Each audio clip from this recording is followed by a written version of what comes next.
Cool.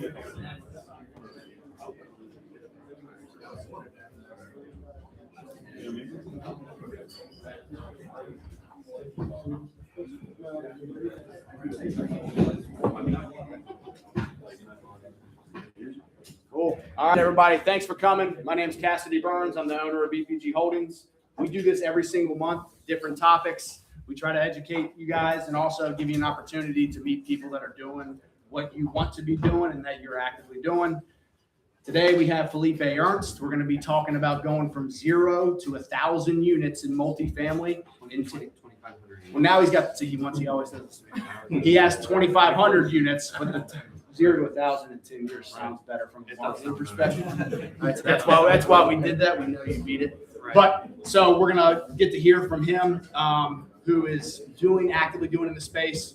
One thing that we always do with these before we start is we want to see who's in the room, so you know who you should be talking to. Right. The big thing with these: come learn from Felipe, take some nuggets, and go and implement it. But more importantly, it's get the contact information of the people that are in this room that'll help you get there faster, right? And I think we're going to talk a lot about relationships with how he got to 0 to 100 or 0 to 2,500. So let's see, hands. If you are a broker, commercial or residential, raise your hand. All right. If you're in property management, raise your hand. If you have money, if you're lending, debt, equity, raise your hand. All right. If you're in multifamily, raise your hand. All right. If you're in short-term rentals, raise your hand. Wholesaling, flipping, construction, throw your hands up.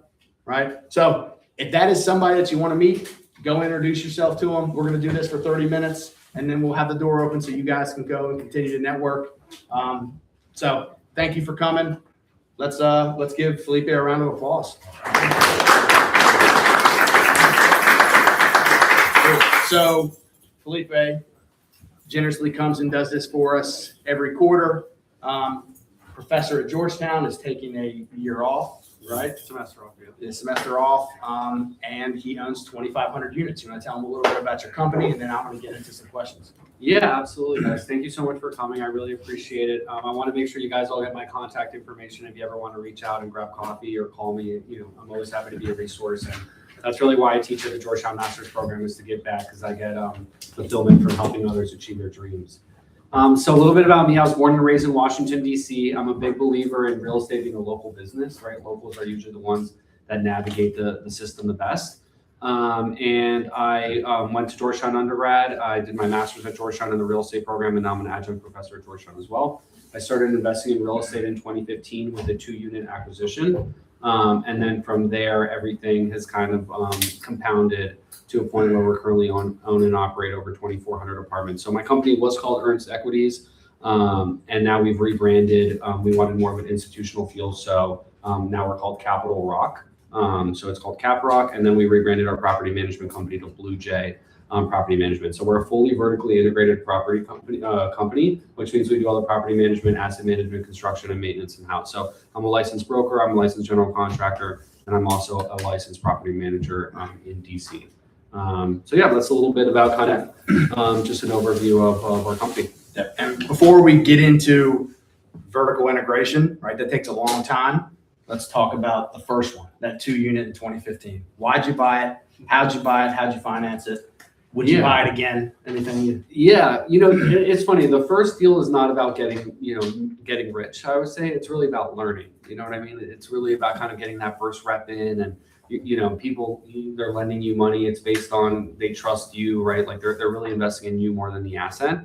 The first investment I bought was 616 R Street. It was across the street from the Dodge Beer Garden in Shaw, if anyone knows where that is.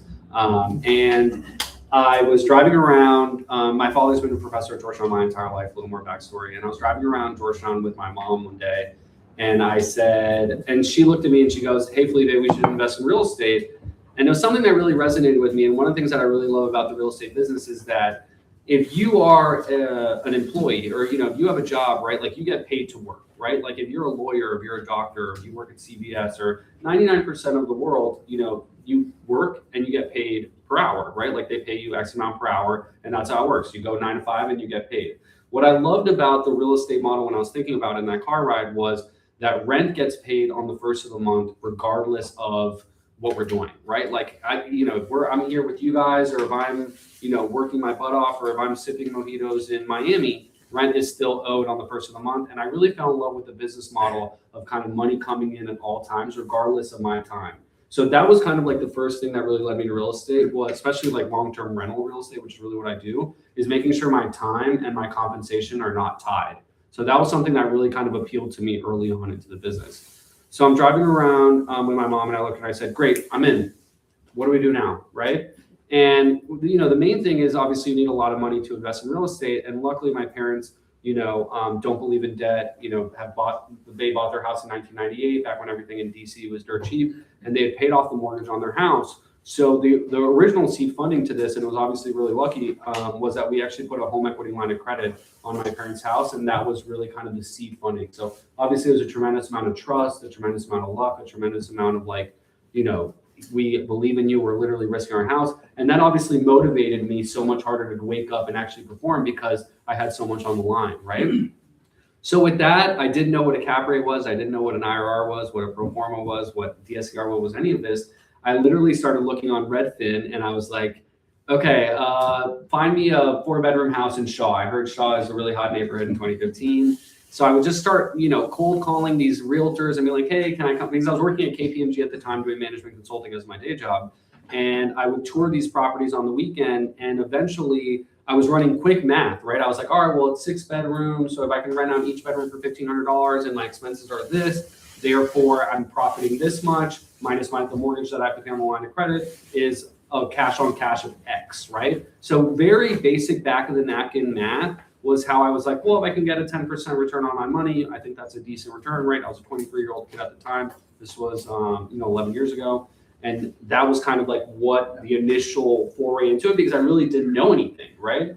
And honestly, it kind of played to my benefit in the beginning because I was so naive that I was just ready to dive into the deep end and kind of like figure it out as I went, versus like a lot of people, especially when they're starting out, they're like, oh, well, I could never do that, or I don't know that. And all of a sudden they basically like shoot themselves in the foot, right? They close the door before even having that opportunity of actually giving it a shot.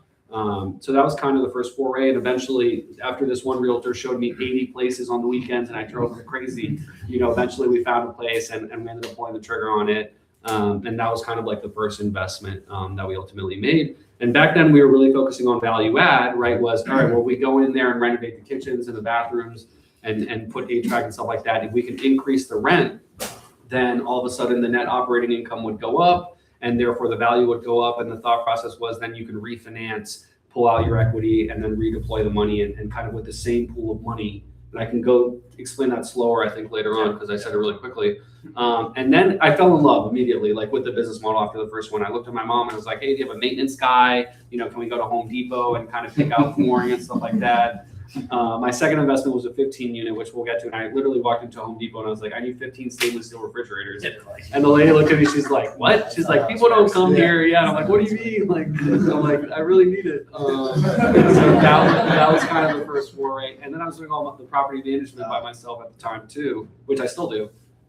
So that was kind of how one thing led to another, and then relationships compound, experience compound. And at that point, it was my idea to really leave my job at KPMG, leave that job security, because I said, look, this is my passion. I can live with my parents until I kind of figure this out, which was really lucky. But more importantly, I decided to do my master's at Georgetown in the real estate program, because I said, I really need a formal education in real estate in order, because if you don't understand the business of the language of business, and especially the language of real estate, like if I walk in with a lender and he's like, oh, what's the DSCR? And you're like, what's DSCR? Like, they're not going to lend you the money. You know what I mean? I'm like, oh, the DSCR is a 1.3. They're like, oh, that's healthy. I'm like, exactly. Now you want to lend me money, right? You know what I mean? So understanding really the lingo and everything was why I did my master's at Georgetown. And I would go to class and be like, hey, look, this happened to me today. What do I do? And they would be like, oh, this is what you should do because I've done it 20 times. And I'd be like, oh, that's a great point. So I really got a lot out of the master's program in terms of getting that formal real estate business lingo and network education. So he pulled the trigger, right, and then dove into the education aspect of it, because you learn, like Georgetown is great, but you probably learn more doing the property management, going to Home Depot, figuring out how to hire contractors, how to fire contractors, how to estimate pricing. So who here is in that range, that 0 to 10 unit range? Okay, so that's where you are, right? He just gave you the blueprint to be able to get to 10. What we're gonna do next, 10 plus. And remember, guys, different ball game. In the beginning, I was posting on Craigslist. I was collecting rent on Venmo. I was mopping floors. You know what I mean? Like, I was someone that really, like, I never see myself above anyone else. I'm capable of doing any specific job. And I think with that mentality, it's just like the can-do attitude of like, look, if it needs to get done, I'm going to do it. And regardless of what it is, because ultimately I want this outcome and something you got to do it. And you also don't have to have this master business plan to do this. You don't have to have multiple LLCs, operating accounts, escrow accounts that you're going to have this bucket of money. Just go out there and do your first deal, do your second deal, right? You just have to take the plunge to start. Right? I was talking to somebody, 0 to 1 is the hardest step. That's the hardest. That's the hardest step, 0 to 1. Now, when you go to 2 to 10, or I guess you went to the 15 unit, that's a different ballgame. We're going to talk about that next. So now you're in that second acquisition, that mid-size. What do we do here? So the mid-size, you already, you've learned, right, from the first time around, you kind of, cut your teeth a little bit. And the second acquisition was a 15 unit that I bought on Georgia Avenue and Kenyon Street in Columbia Heights, if anyone knows where that is. And it was a vacant property that I bought that I found on Redfin. So imagine, like, who here, you know what I mean? Like, to find a 15 unit Redfin, I literally called the guy up. I was like, hey, look, my name is Felipe. I saw you have a 15 vacant unit in Redfin. I didn't even know what TOPA was, which was really lucky because the building was vacant. So I didn't have to deal with TOPA. And I walked the property. The broker was actually the son of the owner. And then, like, we toured it, and I ran some quick back of the envelope math, once again, because I didn't even know what a pro forma was and all that stuff. And I calculated that I could have the average rent be $2,000 a month times 15 units, ultimately was $30,000 a month. And I calculated that my expenses were going to be approximately like $10,000 to $15,000, all in between the mortgage payment and the property taxes, insurance, stuff like that, which netted me like close to $10,000 in a month. So here I was running quick math, and I was like, all right, if I can make $10,000 a month in profit, that's $120,000 a year, and I took that number divided by the amount of equity that I put down. All of a sudden, that's how I felt comfortable making that leap. And when I ran that number, that was also when I quit my job, because I was making, $60,000 or $70,000 working for KPMG. And I was like, look, if I own this building, I can make more money than that. And I can really dedicate my life to this passion that I have. And ultimately that was kind of how the second investment went. So it was a couple of mortgage, line of credit that kind of got me over the finish line. So I bought it for 3.3. I put $200,000 into it by going to Home Depot and kind of like slumming it, by myself. And I was in it for $3.5 million. And then I got a call from this guy named Keith Thurman, who worked for Coldwell Banker. And he's like, hey, Felipe, I just saw on CoStar that you bought 524 Kenyon. Congratulations. Like, have you thought about refinancing? And I was like, why would I refinance? I'm making great money a month. Like, this is, this thing is cash flowing so great. And then he was like, well, if you refinance, then you can pull out the money, you can pay back the line of credit, you can pull out your money, and then you can take that money and then you can go and invest it in another deal. So that was kind of like the Burr method, right? Where kind of like a light went off in my head where I'm like, with the same pool of equity capital that I put into the first one, if you add value and refinance, then you can pay that money back. And then you're just paying your equity back. So now you get that money back, and now you can go and do the same investment. So my first 10 investments were done that way. We're buying an asset, adding value, refinancing, paying back that line of credit, and then redeploying that capital into the next deal and kind of cycling through the investments that way.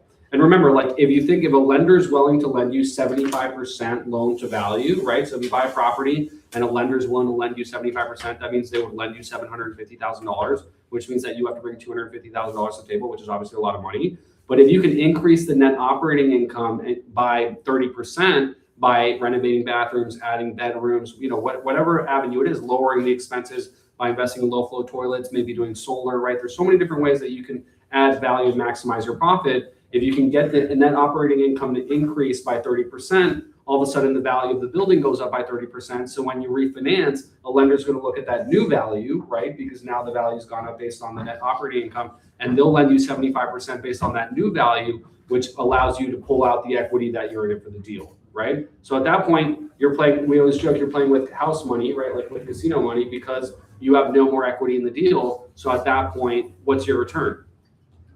Infinite, right? It's an infinite return, because if you have no skin in the game, no equity in the basis, then whatever you make is divided by 0, and that's obviously an infinite return. So that was kind of like and now in the master's program, I had a professor that really like walked me through it. So I got a call, back to my story, I got a call from this guy, Keith Thurman, and he changed your life, by the way. Right? Literally, he cold called me, and I was like, you know what, Keith, I'm down. What do you need? He's like, all right, I need a rent roll and I need a P&L. And I was like, all right, I don't know. I was like, I guess I better put one together then, right? So literally I open Excel and I write all the tenants' names down, and I write how much everyone's paying in rent. And back then I used to track everyone's rent. I would have a column of all the rents, and I would highlight their rent in green when they would pay.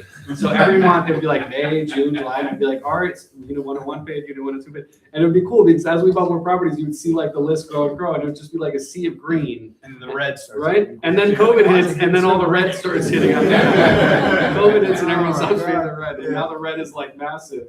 And I'm like, where'd all the green go?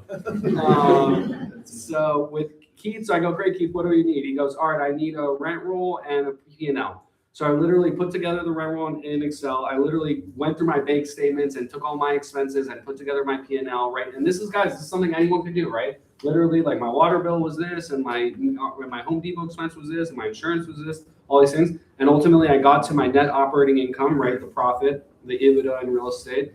And I sent it to him, and he goes, great, let's go with Fannie Mae, Freddie Mac. They have a great product. That was obviously what he was peddling. And I said, great, what do we do next? He's like, all right, I need you to give me $7,500 for the application and the deposit and all this stuff. And I said, great, here's the money. And we got an appraisal, right? So we order the appraisal, and the appraiser comes out, does all his study and stuff like that, and sends me the appraisal report back. And all of a sudden, the appraisal comes in for $5 million. So I owned the property for 8 months at that point. And I was just like, what would you think, right? You bought it for $3.3 million, you're in it for $3.5 million. This piece of paper tells you the building's worth $5 million. All of a sudden you think you're rich, right? Even though nothing's changed, it's just a piece of paper. So I call my friends and I'm like, what should I do? And what do you think everyone said? Sell it, right? Everyone's like, sell it, sell it, sell it, sell it, sell it. You know, you can walk away with $1 million, $1.5 million at 23, 24 years old for 8 months work, like, right? That's the dream. And I thought it through really hard, and I said, you know what? I'm not going to sell it. I'm going to refinance it. I'm going to pay back the line of credit and all the other payments that I have. I'm still going to be cash flowing and getting money every month. I'm going to own the asset. I'm not going to have any equity on it. And on top of that, I'm still going to get paid. And on top of that, over time, I'm going to pay the mortgage off and lower my debt on it, which will only create equity and more value for me in the future. So we got the appraisal for $5 million, and then Freddie Mac, or we did with Freddie Mac, they're like, you're 23 years old and you want us to lend you like $4 million, which it would have, like the appraisal would have been. They're like, yeah, we don't feel comfortable with that. And I was like, what do you mean? Like, everything is great. Like, you love the asset, the appraisal's there. And eventually they came around to it. They wanted me to hire a third-party property management company, which I was adamantly against. I was like, for starters, I had become a licensed property manager in DC at that time. So I was like, look, I'm a licensed property manager. Like, you can't say that I'm not qualified to do this if I have a license. And they're like, look, like, you don't have the experience. You're so young. What if you get hit by a bus? Da, da, da. And I'm like, okay, like, but ultimately they came around and they lent me $3.3 million on that investment, which meant that I still had my $200,000 slug, right? Because I was in it for 3.5. But I was still netting like $8,000 to $9,000 in profit a month, because the mortgages were really cheap back then, around 3-4%. So think about it. If you're netting $8,000 or $9,000 a month, that's essentially $100,000 to $120,000 in profit a year after the mortgage. And if you're only in it for $200,000, simple math shows you that you're making a 50% return on your money, right? So that's an amazing return. If I go to anyone in the room and say, hey, I have a project that's giving a 50% return, I'd probably think that there's something really weird going on. You know what I mean? Because real estate's usually used to clipping a 5% return, right? That's what a 5 cap is.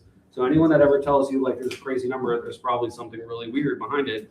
Or let alone if we had done a full cash out refinance, obviously at that point, it would have been an infinite return. So that was really the project that got me kind of like hooked onto this. And from then we started, we bought a 5-unit next, and everything started snowballing and compounding. And with that line of credit, I was able to buy 200 apartments across 10 investments. And ultimately, after those 200 apartments, my line of credit got tapped out because I wasn't able to do a full cash out refinance every time, which is really a home run deal, right? To be able to increase the value of the building by at least 30% to be able to refinance all your equity out, which was fine, right? At that point, I had that portfolio, and luckily I refinanced from a home equity line of credit to a traditional mortgage, which is really key at the time because home equity lines of credits have variable debt. So it floats, it's a floating debt, versus a traditional mortgage has a fixed rate debt. So I locked in 30-year money at 3%, which had I not done that, and it would have been floating, that would have jumped up to like 7 or 8%. So my mortgage payment would have doubled, and all of a sudden, that would have obviously taken all the profit and basically, ruined everything that I had built. So I was really lucky to have done fixed rate debt at that point and do a traditional mortgage up to that point. And then in 2021, I started raising outside capital, and everything kind of compounds with that. And we'll get to that. So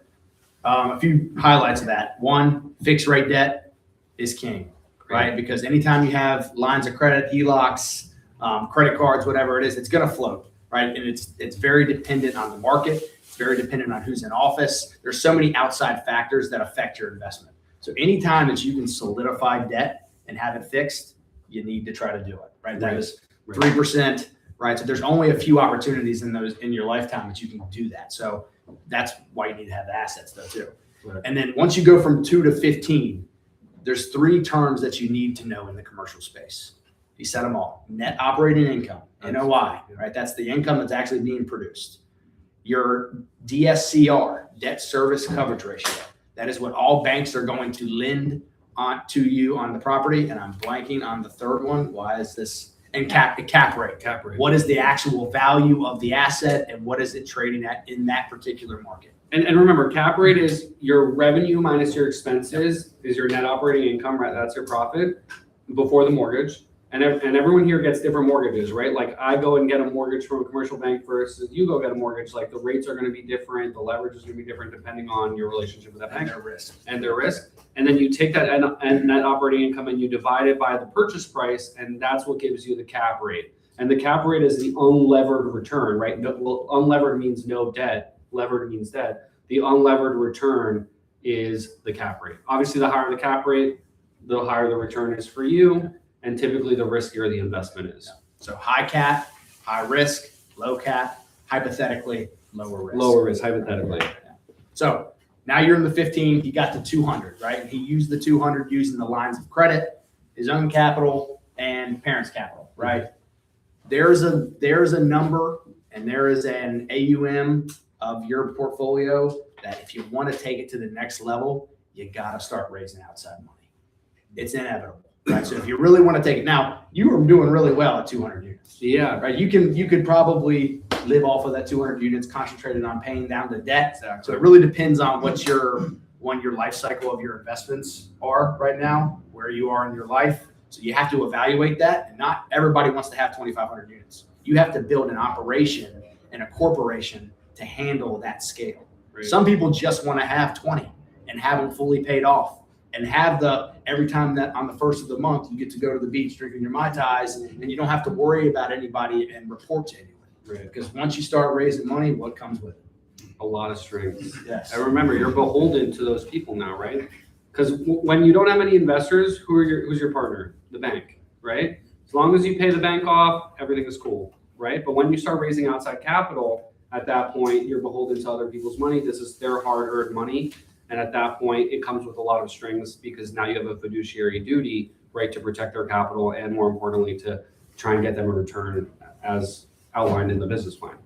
So now we're going to go 200 to 1,000, right? You have to raise capital. You're looking at different assets. You're no longer buying 15-unit buildings, no, right? You have to buy in prime locations because the LPs and the banks are now going to see or want to invest capital into very particular assets depending on where their capital feels the most safe, right? So let's talk a little bit about that.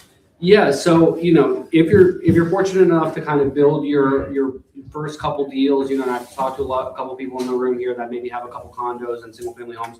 Now you've kind of built like your nuclear nucleus portfolio, right? Like now you have a track record, you've been through a couple iterations, you can talk to someone and kind of walk them through what you've done, right? So now that like that, you have some credibility, right? Because it's like, look, I've done this before, right? So at that point, I had built up this 200 unit portfolio, and I was a very ambitious young guy that wanted to keep growing. So I said, all right, I'm tapped out of this capital that I had, so now I need to go and start raising capital from other people. So what would I do? I looked at my internal network, and one of my original business plans was I wanted to go to someone rather than go raise money from my internal network. And I'll go, let's say why. I decided that I would rather raise money from other people's networks and cut them in on the upside for leveraging their network. And the reason why is because when you raise money from someone, there's only two outcomes. It either goes well or it doesn't go well, right? And if it goes well, that's what was supposed to happen, right? That's what you told them was going to happen. And therefore, they're not happy. They're just like, thank you. Like you did what you said you were going to do. So great. But if it goes badly, then they get mad, right? Then all of a sudden they're like, you are terrible. You stole my money, like all this stuff that happened. So what I realized was I don't want to go and raise money from my mom's best friend and not do well because for whatever reason, right? There's inherent risk in investing, period. And then now I have to go to Thanksgiving dinner with her and sit across the street from this woman. And she's like, oh yeah, there's my son, my best friend's son. He lost all my money. You know what I mean? So I really wanted to move away from that. And that's why I found a lot of people who had really deep networks. And I said, hey, look, why don't we partner on this investment together? I'll cut you in on a piece of the GP. I'm going to be sourcing the deals. I'm going to be running the deals, but we're going to be leveraging your network. And ultimately what it did is it kind of de-risked things for me, right? Because now all of a sudden I don't really know who these people are. And ultimately that way you can raise a lot more money because my network is this size, but the network of everyone in this room is 1,000 times that, right? So all of us, like if we were to leverage all of our networks, it would be so much greater. So that was kind of the impetus. So in the beginning, as you're kind of breaking out of maybe, doing a condo and stuff like that, it might make sense to partner with someone, even though you're getting less, right, than the whole pie, but ultimately your purchasing power and your potential growth is so much greater because you can ultimately do more and more transactions because you have more and more people that are giving you the capital. So therefore more people, more capital, more deals, more growth. And that was something that I really honed in on early on. So I partnered with this guy and we bought approximately 200 apartments over 6 assets over the next 2 or 3 years. And we bought a 15 unit, we bought in Brookland, we bought a 19 unit in Adams Morgan, we bought a 62 unit in Anacostia, we bought a 20 unit in Hyattsville, right? So right now we're in 7 out of the 8 wards and we're heavily invested in Maryland as well. We have approximately 1,000 apartments in Hyattsville. We have an apartment in Rockville. We just bought an apartment a month ago in a 66 unit in Silver Spring. We just bought a 68 unit in Brightwood last week.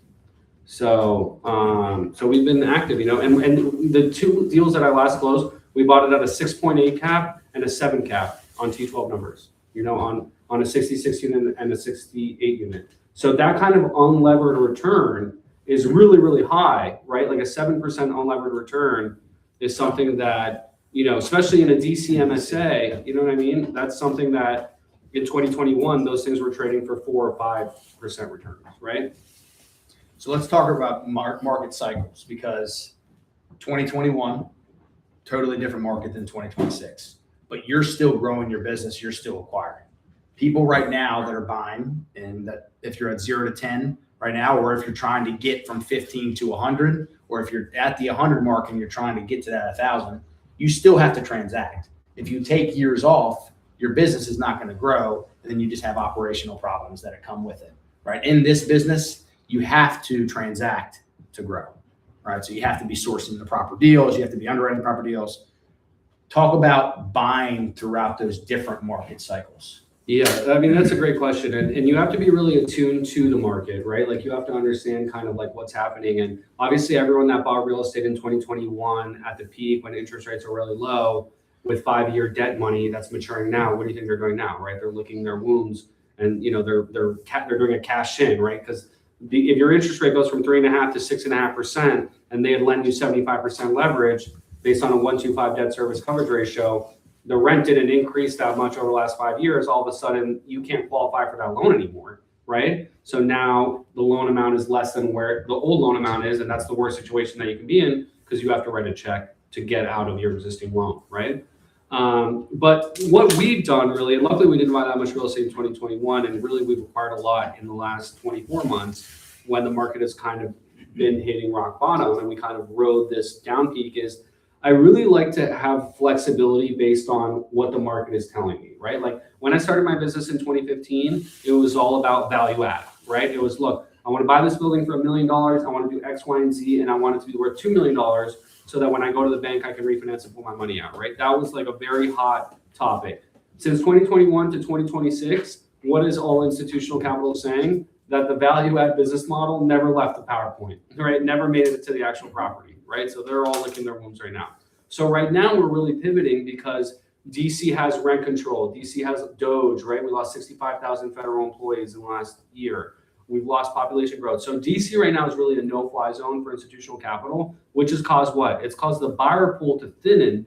So now there's a lot less competition, right? In 2015, when I wanted to buy a 15 unit in Columbia Heights, I was competing with 15 other people, and I had to pay 10% more than even the purchase price just to get the deal because I had to compete with all the other people to get it. And in hindsight, I'm happy that I did at the time because the market rode from 2015 to 2021, and overpaying for the asset slightly was covered by the fact that the market, kept going up, right? But in 2021, once the market peaked, which was a great time to sell, right? Because at that point, everything is crazy expensive.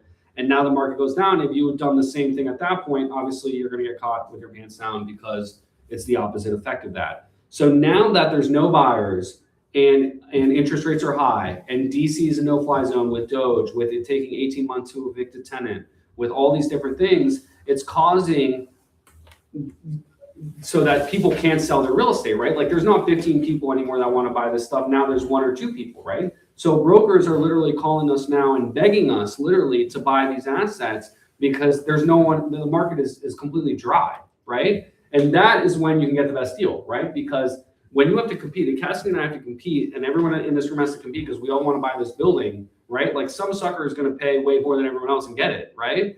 But if no one wants to buy it and Cassidy's trying to sell it, and I'm like, look, Cassidy, like, I'll take it if you give it to me, but like, I really don't want it, but you know what? Like at the right price, I'll take it, right? All of a sudden, you have a lot more leverage now, and that's how you get a fantastic deal. And that's really where the point where we're at right now, where we're working on a deal right now. It's 118 units in Brightwood, and we were under contract at $20.35 million. And we called the seller, and we're like, look, we can't make this number work anymore. We went under contract a year ago. Everything is completely changed in DC. We need a price reduction. So ultimately, the guy ended up caving and giving us a price reduction of $1.85 million down to $18.5 million, which was a very significant, meaningful reduction, right, in the price. Yeah. And it increased the cap rate like crazy, yeah. Right? So my point is that you really have to kind of gauge the market and study the market and understand kind of what's going on. And right now is a fantastic time to buy real estate. And what does that mean? That means it's a terrible time to sell real estate, right? Because if there's no buyers and interest rates are high, that means there's no market out there, right? So I've pivoted now, and right now I'm really, really focused on in-place yield. I'm really focusing on what is my cap rate? What is my cash on cash? And remember, like value add is all based on pro forma. It's all based on hypothetical versus now it's all based on what are you buying right now, right? Like how much money am I making on my money right now? And that's where I'm laser focused on right now to try and get the highest cap rate possible. And that's really kind of what feeds, the property management company, the fees, the returns. Because if you can have a loan of 75% leverage, for example, and the rate is 5.5%, which is basically where Fannie and Freddie and JP Morgan Chase and all these people are, but you're buying a property at a 7% cap rate, right? That's a delta of 150 basis points between the cap rate, the unlevered return, and your debt. So all of a sudden, that's juicing, right? So if we have to buy property for $1 million and we have to put $250,000 and $750,000, we're paying 5.5% to, and that leaves with $250,000 that we're buying the asset at a 7% return, right?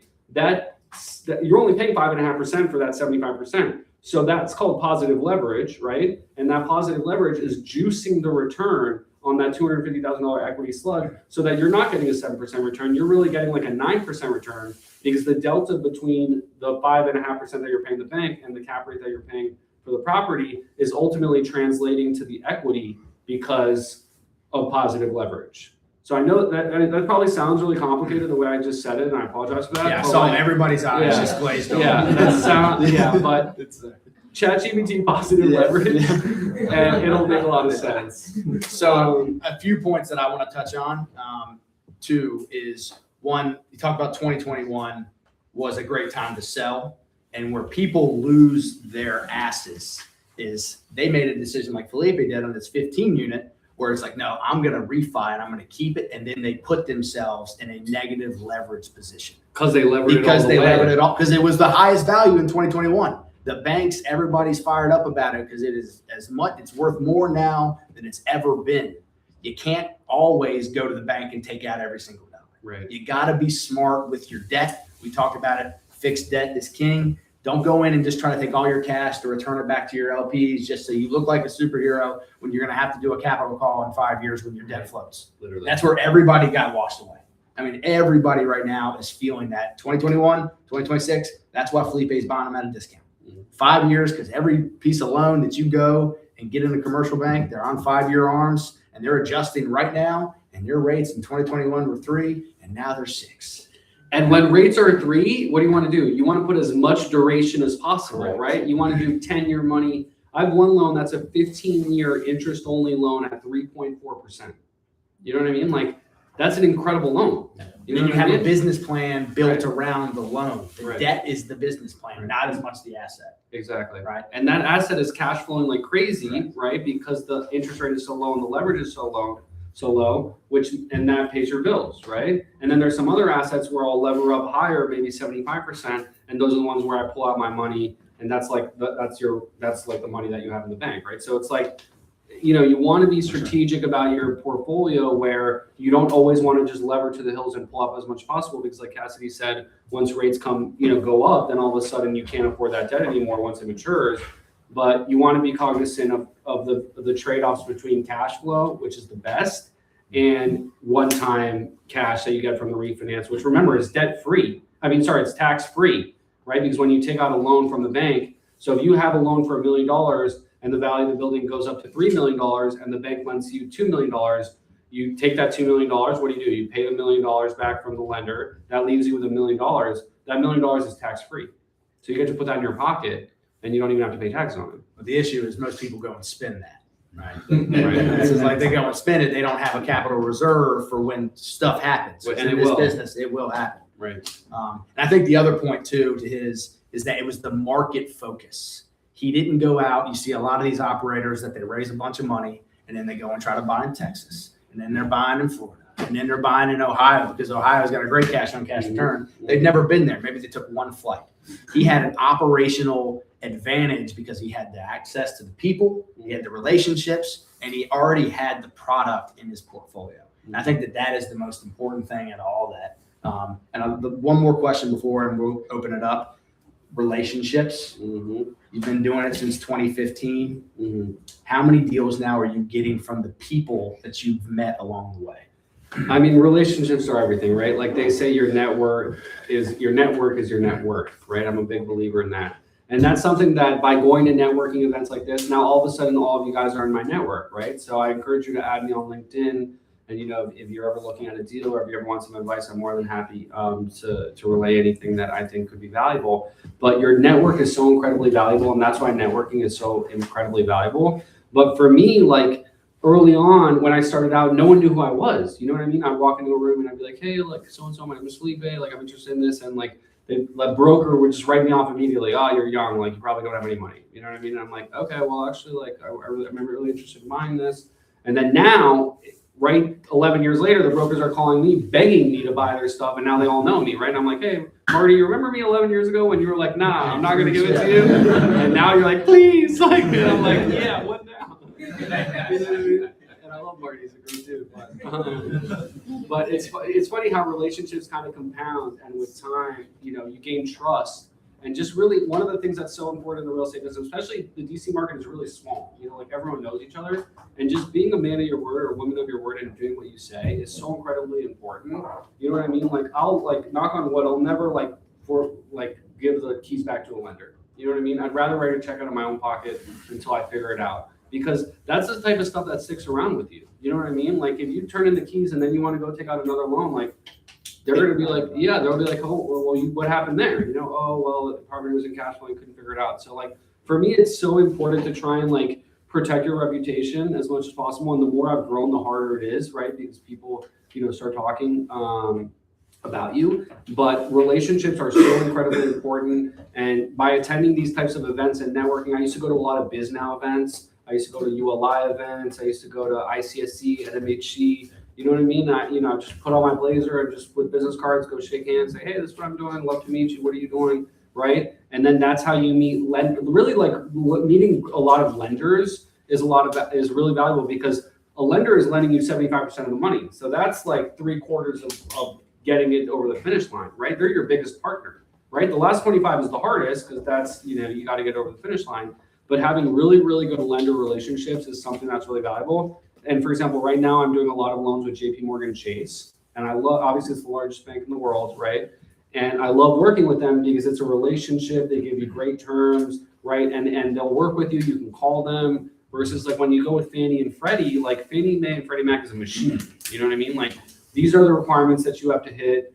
And if you hit them, you can give you the loan. If you don't hit them, you don't get the loan. You know what I mean? So having these relationships, especially when times go bad, those are when those relationships are the most valuable, because it's like, look, man, I've been banking with you for 10 years and I know the property hasn't been performing. Maybe we were a little too aggressive with our rent assumptions, and now here we are trying to figure it out. And that's when people are humans, right? At the end of the day, people will sit with you like, all right, Felipe, you know what? You've been a great customer. I want to work with you. Let's figure this out. Versus if you don't have that relationship, you're just a number on a screen, right? It's like, oh, Felipe, yeah. Where's our mortgage payment? Oh, it's not here. Great. Special servicing, right? Like, we don't want to hear your story. You know what I mean? Like whatever it is, right? Like that's not our problem, right? So relationships are so incredibly important, and it's something that you really want to nurture over time, because it'll lead to more business. It'll lead to more, just everything. Like it'll lead to everything compounds. And one of the things that I kind of want to wrap up before we open a Q&A is people overestimate how much they can do in a little bit of time, and they underestimate how much they can do in a long period of time. So for example, when I was 23 years old and I owned 2 apartments, I honestly thought that I was going to be 70 years old and hopefully get to 1,000 apartments. Like that was like my dream, right? My mentor at the time had 300 apartments. And when I bought my first deal and I was 1% of the way there, I was like, damn, I'm like 1% of my mentor. I'm doing it, right? And now that I'm like 10 times the size of my mentor, right, at the time, and I still love him, and we partnered on 2 deals, and he's the absolute man, and he's a great guy. It just goes to show you how everything compounds with time.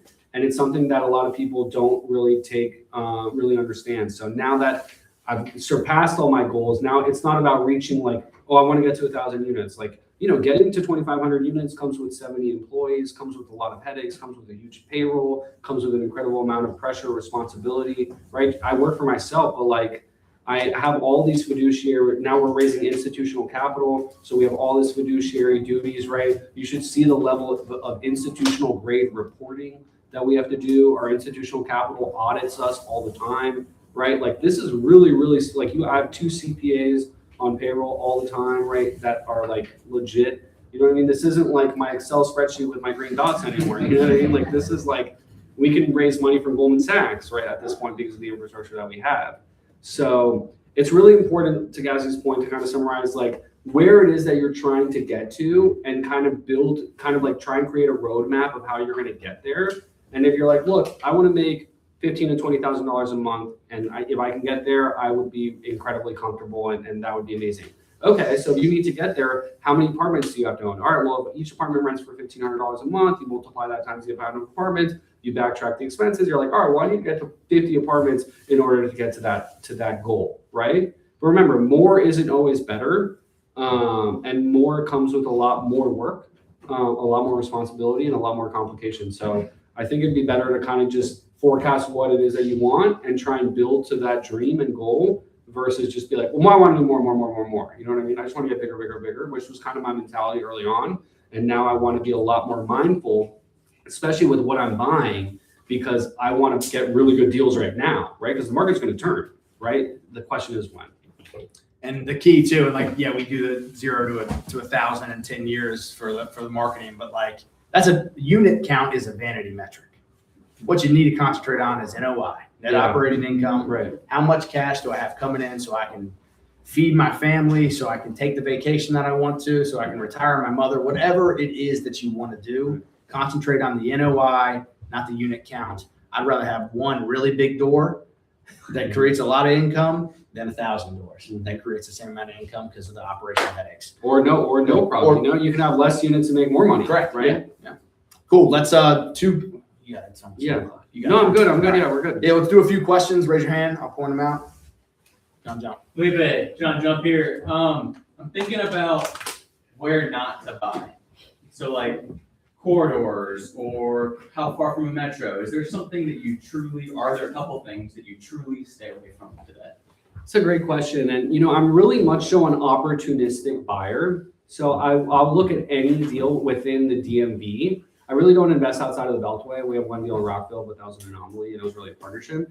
But one of the things I would really recommend is right now, especially, my best performing assets today are the ones that are the best located. Like I have a property in Georgetown, I have a property in Logan Circle, I have a property in Calorama, I have a couple properties in Adams Morgan. The delinquencies are really low in those buildings. The occupancy is really high, right? When you go to Ward 7 and 8 in Southeast, where we own property all over Anacostia, Congress Heights, our delinquencies climb up to 5, 10, 15, 20%. Our vacancies trickle down from 95, to 90 to 85%. So granted, those are obviously higher growth markets, right? In Anacostia right now, you can buy an apartment building for $80,000, right? Or $100,000. Like in Logan Circle, you're not going to be able to buy anything for under $300,000, right? And He's talking about per door. Per door, right? Per apartment, obviously. Yeah. Exactly. Yeah. Per apartment, right? It's all, because I could say $10 million, it's all relative to how many apartments it is.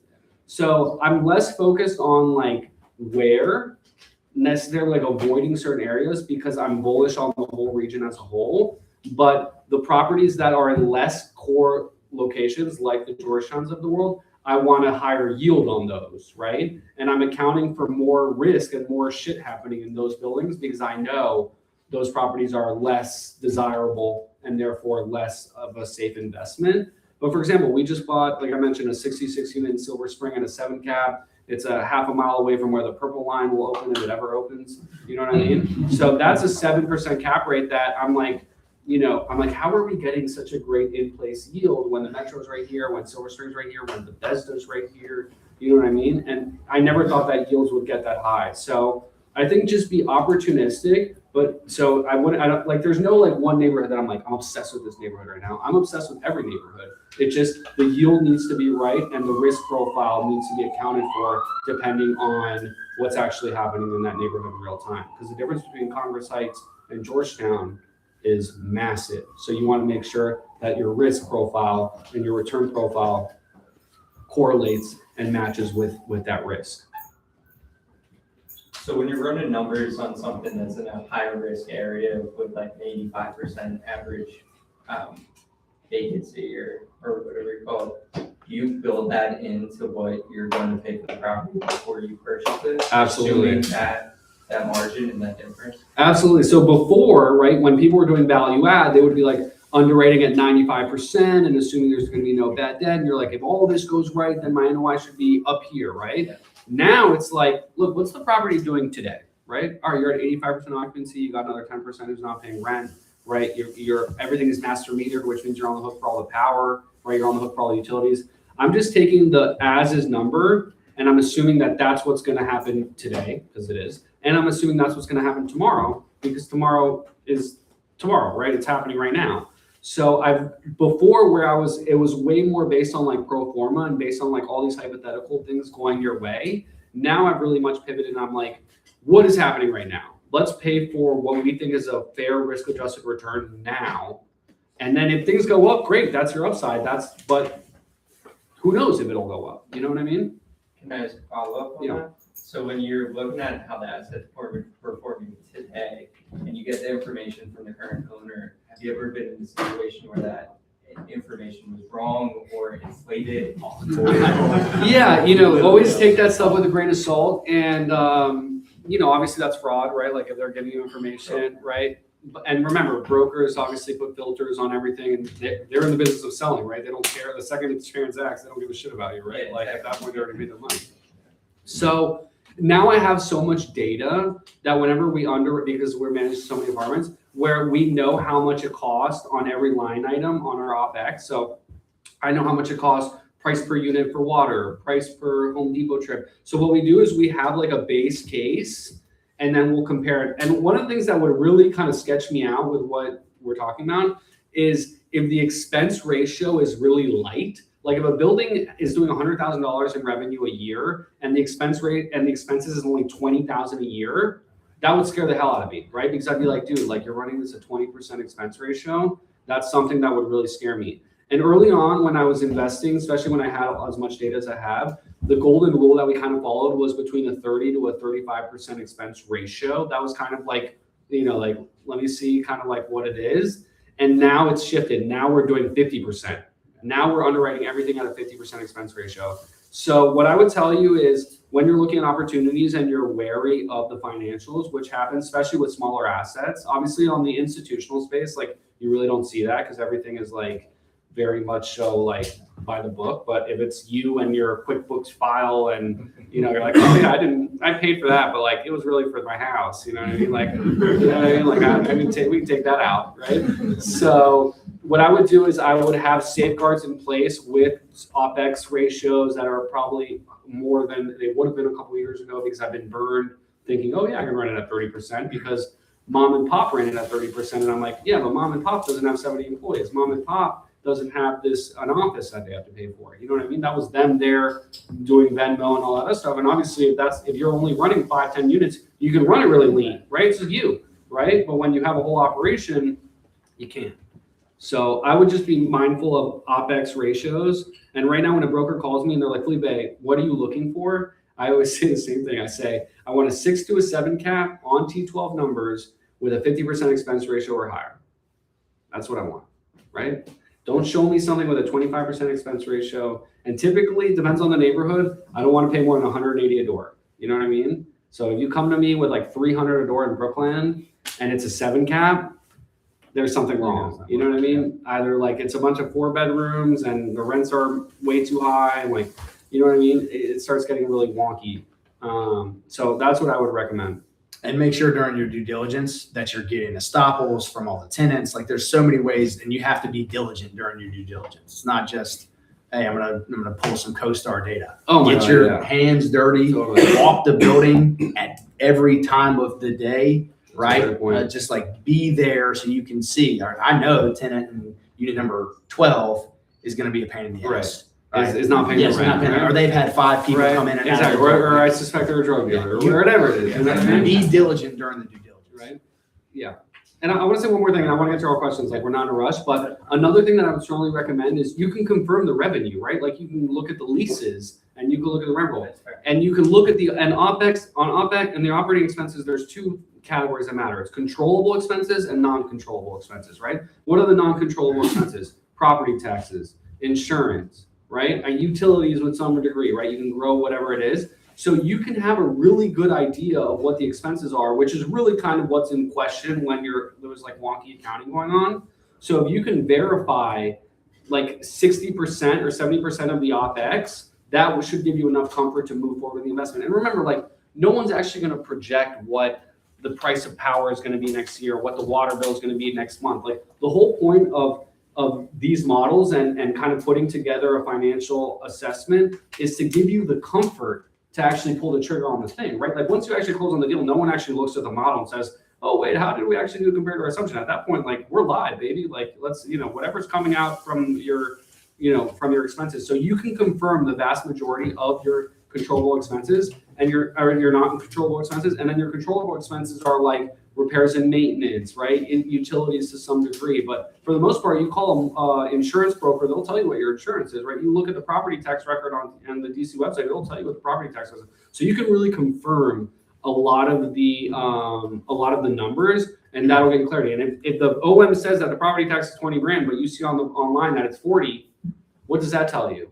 Well, that tells you, lying about it. Right? They're lying about it. But if anything, I think that's an opportunity, right? Or the other way around, right? If the OM said it was 40,000, but online we saw it was 20, all of a sudden, how many people are actually going to verify that was the wrong number? You know what I mean? So I've bought deals before where literally I show up to the property and the guy's like, I was like, hey, do you have a P&L? And the guy's like, what's that? And I'm like, okay. I'm like, how much is the rent? And the guy's like, well, it's this unit's $1,200 and this unit's $1,300. So I'm like writing this down on my little notebook. This was during COVID. And I'm like, what's the water bill? He's like, well, it depends, like $500 or $700 a month, depending on the month. So then I'm like writing all this data that he's saying. And then I'm literally running calculations based on like this numbers that are popping out of this guy's head.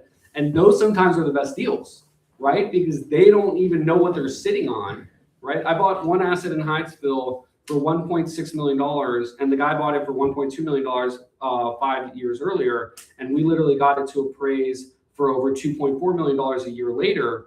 And the guy looked at me, he didn't know what it was worth, obviously, and he looked at me at the closing table. I was paying for his retirement, which I do a lot, right? Because a lot of the guys that sell are older. And he looks at me and goes, I think you're going to do really well in this investment. And I looked at him and I go, sir, I know I'm going to do really well. Like I should, I don't want to rub it in his face or whatever, but obviously he left a lot of money on the table because he didn't know what he was sitting on. And those are where the best opportunities are. Unfortunately, those are getting combed over every day and there's less and less of that, but that doesn't mean that that doesn't exist. And the smaller the investments, the higher the likelihood of that showing because institutional capital is highly efficient. Michael, I think you had. I was just wondering, the job losses in the DC region, how are you seeing that playing out over time in terms of the market, when the market hits bottom or not, and what the effects are? I mean, the effects are pretty simple, right? It's just lower occupancy, right? Like there's less people in DC, means there's less people that are going to rent, which means your occupancy is going to drop, which means that your revenue is going to drop. So for us, we're seeing it on the property management side, obviously, but we're just taking that into account on underwriting new deals, right? Like at that point, like, for Fannie and Freddie, like if you get the building full, like they automatically do 5% vacancy. Like that's what they underwrite to, even if the building's full. And that's something that, is such a wishful thing. Like 5%, like just because I got the building full 1 month doesn't mean that it's going to be 95% occupied for the next 5 years. You know what I mean? So just pricing that in and having a long-term investment horizon will allow for things to smooth out over time. I mean, this is Washington, D.C. It's the capital of the U.S. Like it's going to rebound. You know what I mean? There's going to be more investments that are coming in here. It's just how long is it going to take? Now we have a big mayor election coming up. That's obviously going to have a ripple effect on jobs and stuff like that. So just kind of understanding where things are in real time and underwriting accurately based on what's happening versus, back in the day, I'd be like, well, let's just put 5% vacancy because that's what Fannie and Freddie does. And it's like, okay, but the building's at 82%. So like, what makes you think that you're so special that you're going to be able to get this thing over to what you think, right? Just because that's what someone would underwrite to. And you can solve that problem again by what he talked on. The better the location, the less vacancy you're going to have, right? And so get concentrated on that metric, especially in the DC region. Yes, I have 2 questions. So now you clearly are able to bring in partners that are obviously larger, but when you're working with more individual lenders, well, not lenders, but like private lenders, how do you structure those deals? Was it more so equity, or were you giving them kind of interest payments? How did you structure those, like when you're a little bit in that medium stage? Honestly, it hasn't changed much. I'll tell you one thing. The more sophisticated the capital is, the worse deal you get. You know what I mean? Like the best money is your rich uncle because he doesn't know what a cap rate is. Not to say you're trying to fleece him, but at the same time, like he's not going to be like, whoa. You know what I mean? I'm getting a bad deal on this. And nowadays, it's worse for everyone in this room because with ChatGPT, like, I have an investor that came up to me, he's like, hey, I think you gave me a raw deal. I'm like, why? Because ChatGPT told you so? He's like, yeah. And I'm like, well, we gave you this opportunity. You knew what you were doing, right? Like, you're trying to explain it. But typically, the way that we structure deals, and this is really much so like traditional real estate syndication. So I didn't make this up. This is basically like what syndication 101 looks like. And it's actually a fantastic deal for general partners, which hopefully is everyone in this room that's trying to go out there and buy real estate and raise money. Is usually an 8% preferred return. That's what we offer our investors. And then after an 8% return, from an 8% return up to a 15% return, the limited partners, the LPs, get 70% of the money, and the general partner gets 30% of the money. So why do we get 30% of the money? We get 30% of the money for having achieved that 8% hurdle, right? And having performed, right? We performed for our investors, and therefore we should get a little more than what we're in it for because we performed, right? And then after a 15% return, everything goes 50-50. And if you can refinance out and pull out 100% of the equity plus a 15% return, which on some deals I have, at that point you get 50% of the money, right? So imagine if you only have to put in 5 or 10% of the money, and after you refinance and pay everyone off, now you're getting half of everything that comes out, including when the sale happens, right? That's when the GP really starts making a lot of money, right? Once you're into the promote like that. Okay. So that's very much so like, but you know, I did a deal with MCB, which is a $3 billion fund out of Baltimore. It's run by this guy named Dave Bramble. I have a tremendous amount of respect for him. As I mentioned, he has a $3 billion fund, and his money is way more expensive, right? Because he's like, look, like I have, you know, Goldman Sachs' money, right? So like for them, like they're like, or you know, I partnered with one guy who was like, I'll give you 100% of the money, and I was like, oh wow, I don't have to put anything in. Well, no. So he's like, yeah, but I only want you to get 20% of the return over a 7%, right? So I'm only getting anything over 7%, I get 20%, and he gets 80% after the 7, right? But he put all the money down. So I'm like, all right, shit, I didn't put any money down. It's not a bad deal. If I perform, I get upside. So everything is negotiable. I don't want you to think that there's like a way of doing it. The 8, 70, 30, 15 is kind of like in like a textbook type of thing that you would learn in like a master's class. But like I said, everything is 100% negotiable. And it really depends on what you can get away with. I know that sounds kind of like a weird thing, but it's all a negotiation. Yeah, it's not a second question. I see a lot of owners consider integrating property management and go against it. What made you decide to go that route? Look, property management sucks. All right, it really, really, really sucks. It is so brutal. Let me tell you, like it is a real tough business. And the thing is that the reason why I do property management is not because I like it. As you can tell, I really don't like it. And not just that, but it commands a lot of my time. You know what I mean? Property management. The most time, yeah. I spend all my money on time on property management, on raising money, and on sourcing deals, right? And hiring and firing people, right? Because that's like kind of like the scope of my business.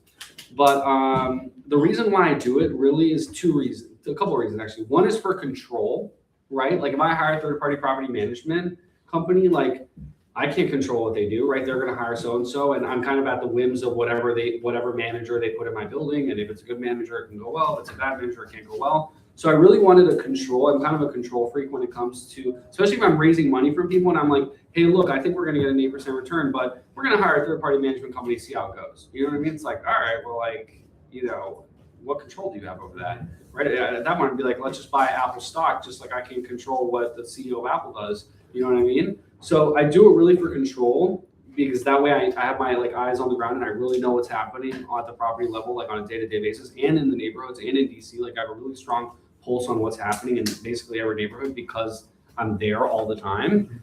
And then on top of that, there are no good third-party property management companies in DC, in my opinion. I apologize if you guys are property management companies, but they all suck. You know what I mean? They're all absolutely terrible. You know what I mean? And it's not to their fault. And you think about it, like if you're only getting a 3 to 5% fee on something, on an asset that's collecting, you know, $10,000 in revenue a month on maybe a 10 unit, you're only getting $500 a month.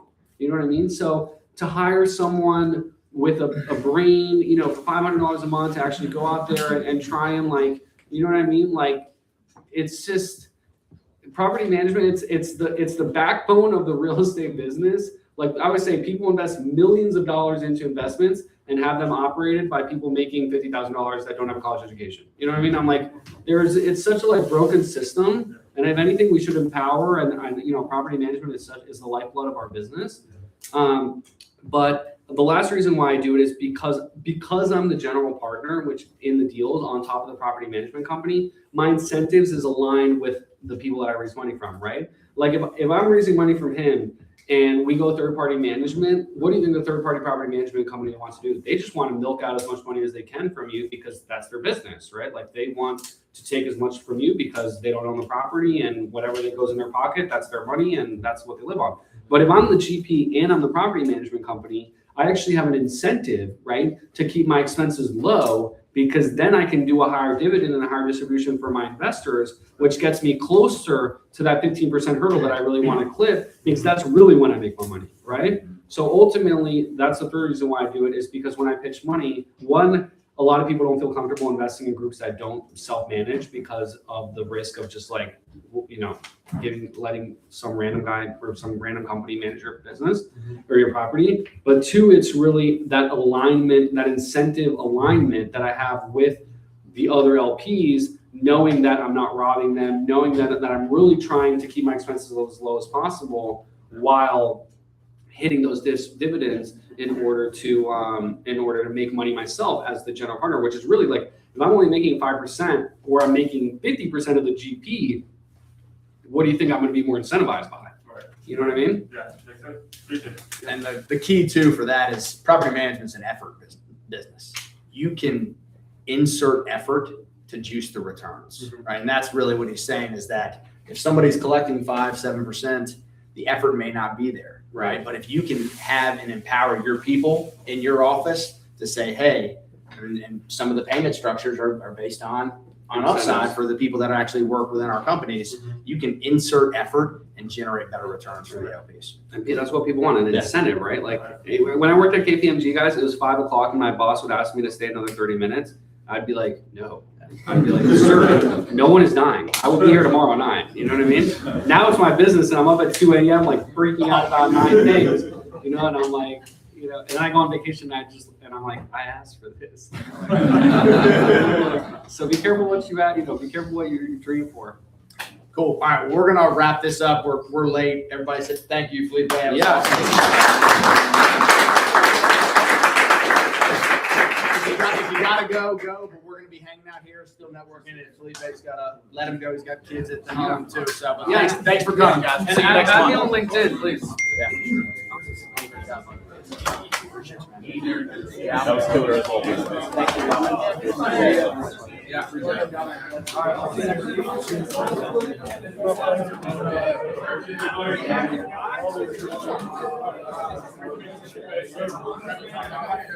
Hi, brother.